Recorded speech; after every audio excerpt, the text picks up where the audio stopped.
হরে কৃষ্ণ, দণ্ডবত প্রণাম। এখন আমরা শুনবেন গদাধর দাস।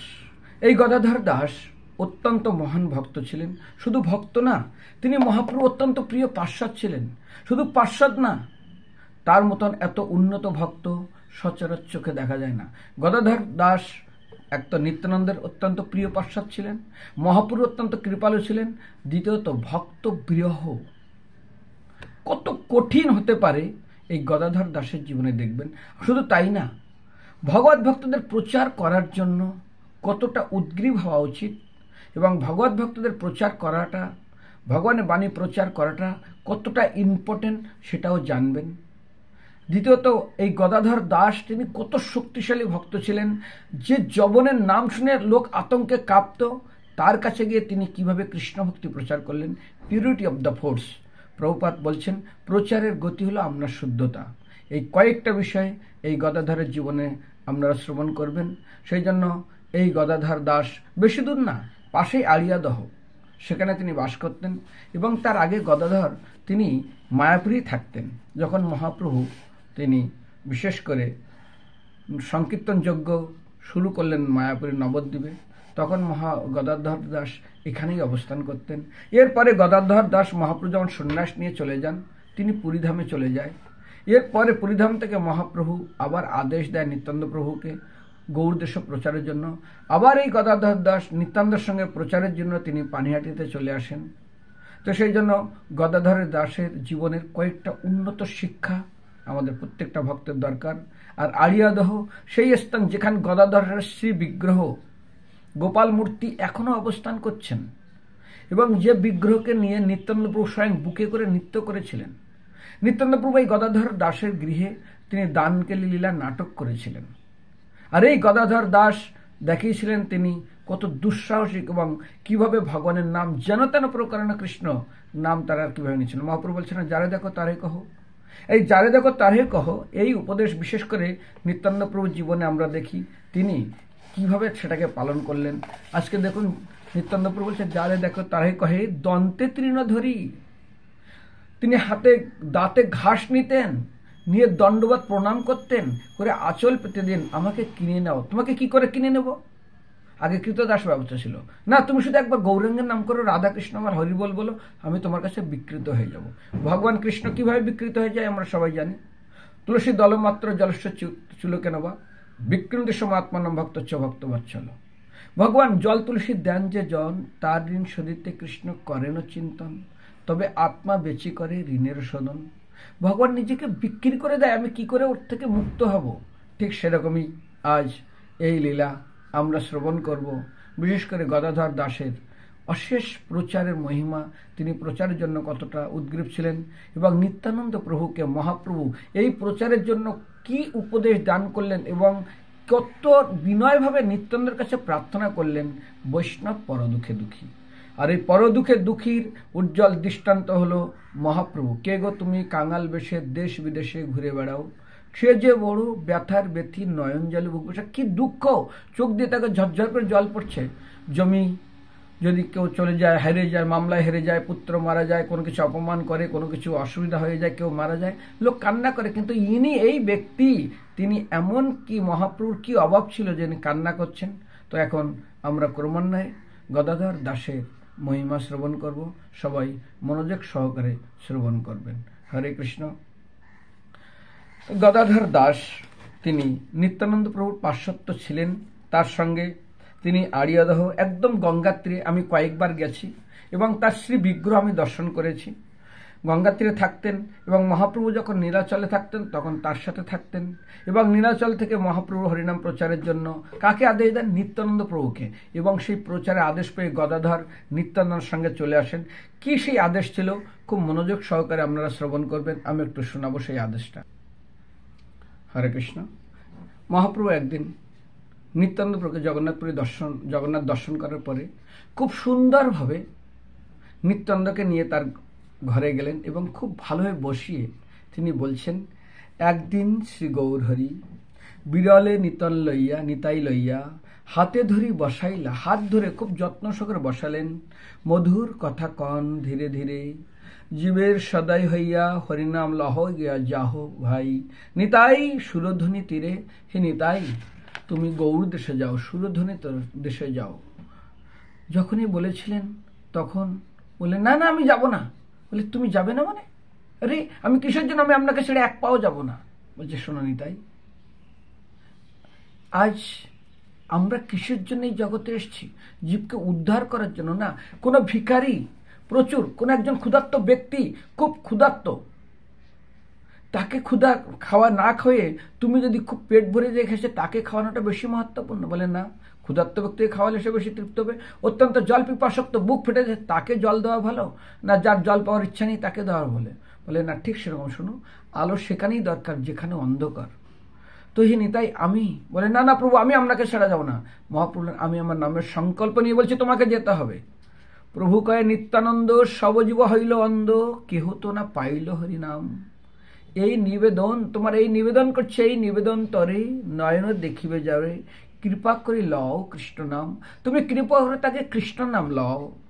কৃত পাপী, যারা জেনে শুনে পাপ করে, দুরাচারী যারা জেনে শুনে দুরাচার করে, নিন্দুক পাষণ্ডী, আর যারা শুধু নিন্দাই করে, পাষণ্ডী যারা ভগবানকে বিশ্বাস করে না, কেহ না কেহ করি লহ কৃষ্ণ নাম। পাষণ্ডী, দুরাচারী, অধমের অধমতি কেহ যেন বঞ্চিত না হয়। আর শোনো, শুধু তাই না, সমন বলিয়া ভয় জীবের যেন নাহি হয়, সুখে যেন কৃষ্ণ নামলয়। শোনো, তাই না, কুমতি, যাদের কোনো রকম ভগবত ভক্তিতে কোনো মতি নেই, তার্কিকজন সারা জীবন শুধু তর্ক করে যায়, অধম পড়িয়াগণ শুধু পড়েই যায়, যেমন পুরো ইন্ডিয়ার ভিতরে পশ্চিমবাংলা আর কেরালা, এই দুটো জায়গায় লোক শুধু ডিগ্রি নিতেই থাকে, এই ডিগ্রি সেই ডিগ্রি, বিএ ডিগ্রি নিতে নিতে এমন বয়স হয়ে যায় ৩০ বছর পর চাকরিও হয় না, কোনো কিছু হয় না, শুধু ডিগ্রি নিতেই আছে। তো কুমতি তার্কিকজন অধম পড়ুয়াগণ, তারা জন্মে জন্মে ভক্তি বিমুখ, প্রেম ধন দান করি বালবৃদ্ধ বৃদ্ধনারী। শুধু এরকম না, প্রেম ধন কাদের দেবে? শুধু তার্কিকজন, কুমতিগণ, অধম পড়ুয়াগণ না, প্রেম ধন দান করে। আর কাকে দান করবে? বাল, অত্যন্ত বাচ্চা, বৃদ্ধ, পুরুষ, নারী। খণ্ডাও সবাকর দুঃখ, নাম সংকীর্তন প্রেমরসে ভাসাইয়া শব্দেশে, পুণ্য করো সবাকর আশ। গৌরাঙ্গ আদেশ পাইয়া নিতাচার্য বিদায় লইয়া চলিলেন শ্রী গৌর মণ্ডলী, সঙ্গে বাই অবিরাম গৌরীদাস গুণধাম, কীর্তন বিরহ কৌতূহলে। এইভাবে আমরা দেখি রামাই সুন্দরানন্দ বসু পণ্ডিত আদি ভক্ত সতত কীর্তন রসে ভোলা, পানিয়াটি গ্রামে আসি গঙ্গা তীরে পরকাশী, শ্রীমান রাঘব পণ্ডিতের সনে মেলা। আর ঠিক এই যে মহাপ্রভু আদেশ দিয়েছিলেন, সেই আদেশে গদাধর ছিলেন। তিনি সঙ্গে সঙ্গে যখনই শুনলেন নিত্যানন্দ প্রভুকে মহাপ্রভু আদেশ দিয়েছেন গৌরী দেশে যাওয়ার জন্য, সঙ্গে সঙ্গে তিনি ওখান থেকে রওনা হন। সেখানে বলা হয়েছে, এটা চৈতন্য ভাগবত বলছেন, নিত্যানন্দ হাত ধরে বলছেন, নিত্যানন্দ প্রতিজ্ঞা করিয়া আছি আমি নিজ মুখে, মূর্খ নিচ দরিদ্র ভাসব প্রেম সুখে। তুমি যদি রহিলা আমার ন্যায় মুনি ধর্ম ধরি, আপন কার্য আর উদ্যম পরিহারি। আরে আমি আমার মায়ের আদেশে সন্ন্যাস নিয়েছি, মায়ের আদেশ আমি মন থেকে সন্ন্যাস নিয়ে নিয়েছি, আর মা আমাকে আদেশ দিয়েছে জগন্নাথ পুরীতে থাকতে, তাই আমি পালন করছি। আর তুমিও যদি আমার মতন এরকম মুনি ধর্ম ধরে আমার সাথে থাকো, তাহলে বলো আপন কার্য আর উদ্যম পরিহারি, তোমার যে উদ্দেশ্য তুমি নিয়ে এসছো সেই উদ্দেশ্যকে ত্যাগ করে, তবে মূর্খ নিচ যত পতিত অধমে, বলো দেখি কে বা আর করিবে উদ্ধারে। তুমি বলো কে তাদেরকে উদ্ধার করবে? তুমি রসদাতা, তুমি যদি ভক্তি সম্বারিলে, তবে অবতার নিমিত্ত কি কারণে করিলে? এ থেকে আমার বাক্য যদি সত্য চাও, তোমার প্রতি আমার প্রতি যদি তোমার সত্যি একটু ভালোবাসা, একটু প্রেম থাকে, এ থেকে আমার বাক্য যদি সত্যি চাও, অবিলম্বে তুমি গৌর দেশে যাও। কি করবে? মূর্খ নিচ পতিত দুঃখিত যতজন, ভক্তি দিয়া কর গিয়া সবার মোচন। আজ্ঞা পাই শ্রী নিত্যানন্দ চন্দ্র সেই কনে, চলিলেন গৌর দেশে লইয়া নিজ গণে। পথেই চলিলেন নিত্যানন্দ মহাশয়, সর্বপশ্চাৎ করিলেন প্রেমময়। ঠিক এই ক্ষেত্রে এরপরে কি করলেন? নিত্যানন্দ যখন আসলেন, গদাধর তার সাথে ছিলেন। হেন মতে নিত্যানন্দ সে অনন্ত ধাম, আইলেন গঙ্গা তীরে পানিহাটি গ্রাম। রাঘব পণ্ডিতের গৃহে সর্বদ্বে আসিয়া রহিলেন সকল পাশ্চাৎগণ রহিলেন। কি করলেন না, বলছে পরিপূর্ণ প্রেমরস ময় নিত্যানন্দ সংসার তরিতে করিলেন শুভারম্ভ। স্বানুভবানন্দে প্রভু আমার নিত্যানন্দ রায় প্রেম দৃষ্টি বৃষ্টি করি সর্বদিকে চায়। এই মতে পানিহাটি গ্রামে 3 মাস করে নিত্যানন্দ প্রভু ভক্তির বিলাস। এই মতে পরমানন্দ প্রেম সুখরসে ক্ষণ হেন কেহ না জানিল 3 মাসে। তো এই সেই জায়গা যেখানে নিত্যানন্দ মহাপ্রভু নিত্যানন্দকে আদেশ দিয়েছিলেন। সেই আদেশ নিয়ে গদাধর দাস এসেছিলেন। আর এই গদাধর দাস তিনি নিত্যানন্দর অত্যন্ত প্রিয়। যখনই শুনলেন গদাধর দাস নিত্যানন্দ এসেছিলেন, সাথে সাথে তিনি রওনা হয়ে তার সাথে আসলেন। এবং দ্বিতীয়বার যখন নিত্যানন্দ এখানে প্রচার করতেন, সবসময় তিনি নিত্যানন্দের সঙ্গে থাকতেন। তো গদাধর দাসের জীবনী আমি পাঠ করছি। এটা ভলিউম 1, ভলিউম 2টাও শ্রবণ করবেন। গদাধর দাস পণ্ডিত গদাধর দাস শ্রীপাদ নিত্যানন্দ প্রভু পার্ষদ। গদাধর দাসের শ্রীপাঠ আড়িয়াদেহে তিনি গঙ্গাত্রী করেন। তিনি মহাপ্রভুর কাছে নীলাচলের ক্ষেত্রে থাকতেন। মহাপ্রভু যখন নিত্যানন্দ প্রভুকে হরিনাম প্রচারের জন্য গৌড় দেশে যাওয়ার জন্য অনুমতি দান করেন এবং আজ্ঞা দান করেন, সঙ্গে সঙ্গে তার সঙ্গে তিনি গৌড় দেশে চলে আসেন। এই গদাধর দাস কে ছিলেন? গৌর গণদেশ দীপিকায় সেখানে বলছে, রাধা বিভূতি রূপাজা চন্দ্রকান্তি পুরাস্থিতা সদ্য গৌরাঙ্গ নিকটে দাস বংশ গদাধরা পূর্ণানন্দা ব্রজে জাসিদ দল দেব প্রিয়াঙ্গিনী শাপি কার্য বসাদেব প্রবেশ তম গদাধরম। পুরাকালে যিনি শ্রী রাধিকার ভূষণ স্বরূপ চন্দ্রকান্তি ছিলেন, তিনি এখানে গৌরাঙ্গের নিকট দাস বংশ গদাধর। ব্রজে যিনি বলরামের প্রিয়তমা পূর্ণানন্দা সখা ছিলেন, তিনি এখন কার্যবশত দাস গদাধর হিসেবে প্রকটিত হয়েছেন। দাস গদাধর ঠাকুর নিত্যানন্দের গণ হলেও সূক্ষ্ম ভাবময় গোপাল নহেন। তিনি মধুর রসে গোপীভাবে নিজেকে সর্বদা ভাবনা করতেন এবং তিনি গোপীভাবে থাকতেন। কিরকম গোপীভাবে থাকতেন? গোপীভাবে গদাধর দাস মহাশয় হইয়া আছেন অতি পরমানন্দময়। মস্তকে করিয়া গঙ্গা জলের কলস নিরবধি ডাকেন কে কিনিবে গোরস। গোপীভাবে বাহ্য নাহি গদাধর দাসে নিরবধি আপনে গোপী হেন বাসে। তিনি জল নিয়ে তিনি কি বলতেন, আরে কেউ আছো দই নিবে, কেউ আছো দুধ নিবে, এইভাবে তিনি থাকতেন। গদাধর দাস মস্তকে গঙ্গা জলের কলসি ধারণ পূর্বক কে গোরস কিনবে, গোরস অর্থাৎ দুধ দই কিনবে বলে হাঁকতেন এবং ডাকতে থাকতেন। কখনো কখনো গোপীভাবে সে দই কিনবে গো বলে অট্টহাস্য করতেন। নিত্যানন্দ প্রভু গদাধর দাসের গৃহে তিনি দানলীলা অভিনয় করেছেন। সুকৃতি গদাধর দাস করি সঙ্গে দান খণ্ড নিত্য প্রভু করেন নিজ রঙ্গে। শ্রী মাধবানন্দ ঘোষ শ্রীকৃষ্ণের দানলীলা কীর্তনকালে ভক্ত অবেশে পরমানন্দ নিত্যানন্দ প্রভু গদাধর দাসকে সঙ্গে করে তিনি কীর্তন করেছিলেন। গদাধর দাস বড়ই তেজস্বী ভক্ত ছিলেন। শ্রী হরিনাম প্রেমাবশে গদাধর দাস তার বাহ্যের জ্ঞান থাকত না।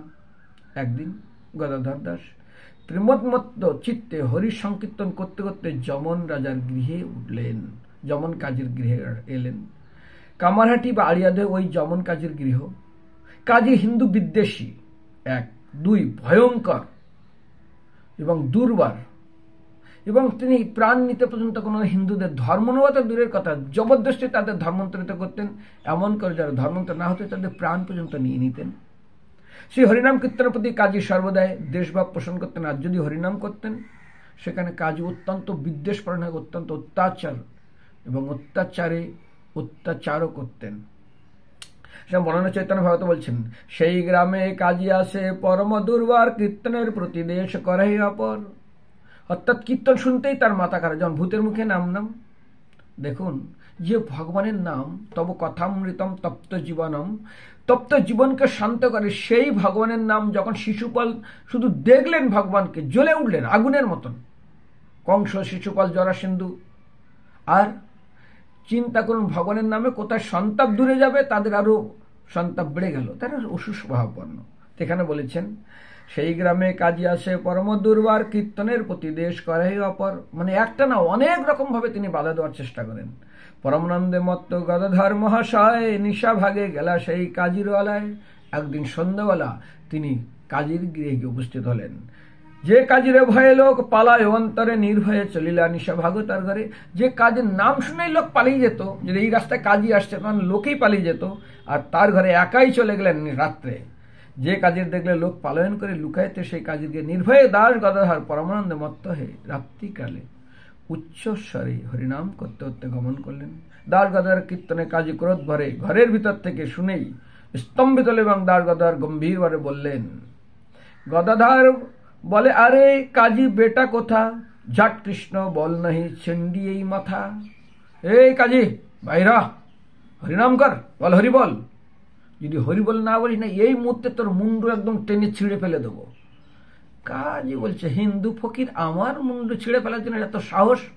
ওর মৃত্যু সামনে, ও দেখতে পাচ্ছে না। ঠিক আছে, আমি আমার মুন্ডু ছিঁড়ে ফেলবে, এখনই ওর মুন্ডু আমি শরীর থেকে আলাদা করে দেবো বলে তরোয়াল নিয়ে বেরিয়ে এসছেন। আর বেরিয়ে আসতেই গদাধর দাসের এই উগ্র মূর্তি এবং শরীর থেকে এমন তেজ বাহির হচ্ছে যে তেজে একদম কাজীর মনে জ্বলে গেল। বলে, আরে গদাধর শান্ত হও, শান্ত হও। তুমি শান্ত হও। শান্ত হব বেটা, হরি বল বল।